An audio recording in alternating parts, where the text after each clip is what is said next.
Hello అందరికీ welcome to my channel. ముందుగా మన వీడియో చూసినట్టయితే లైక్ చేయండి, షేర్ చేయండి, సబ్స్క్రైబ్ చేసుకోండి.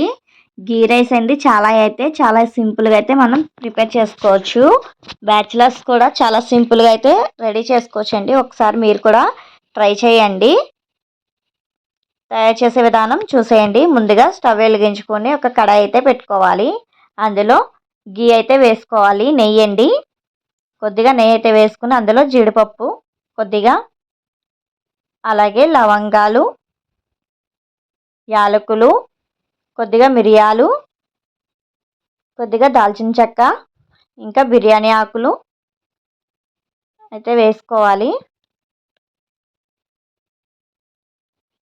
చూస్తున్నారు కదా, ఈ విధంగా అయితే వేసేసుకొని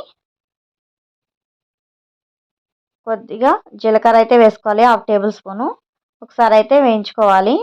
ఇప్పుడు ఒక 4 నుండి 5 పచ్చిమిర్చి అయితే వేసుకోవాలి. అలాగే కొద్దిగా ఉల్లిపాయ ముక్కలు అయితే వేసుకుని వేయించుకోవాలి. చూస్తున్నారు కదా, ఈ విధంగా అయితే వేయించేసుకోవాలి. ఇప్పుడు కొద్దిగా పుదీనా, కొద్దిగా కరివేపాకు కూడా వేసుకుని వేయించుకోవాలి.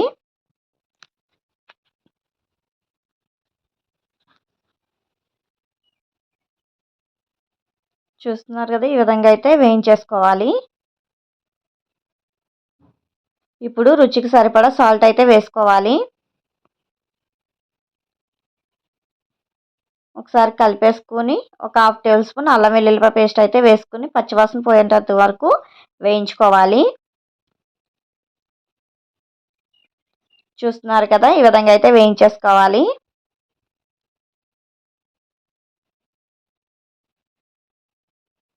ఇప్పుడు మనం ముందుగా ఉడికించుకున్న అన్నాన్ని అయితే వేసుకోవాలి.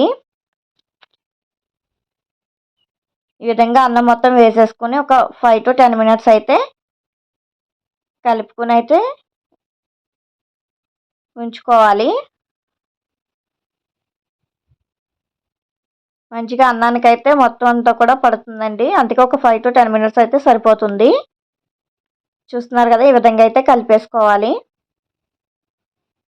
మరి ఎక్కువ అయితే కలిపేయకూడదండి. ఒక 2-3 నిమిషాలు మొత్తం కలిసేటట్టుగా కలుపుకొని అయితే ఒక 5 మినిట్స్ అయితే ఉంచుకుంటే సరిపోతుంది.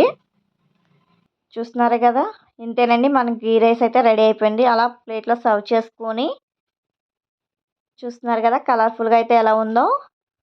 ఇలా ప్లేట్లో సర్వ్ చేసుకుని తింటుంటే అబ్బా అనాల్సిందే, మళ్ళీ మళ్ళీ చేసుకుని అయితే తినాల్సిందే.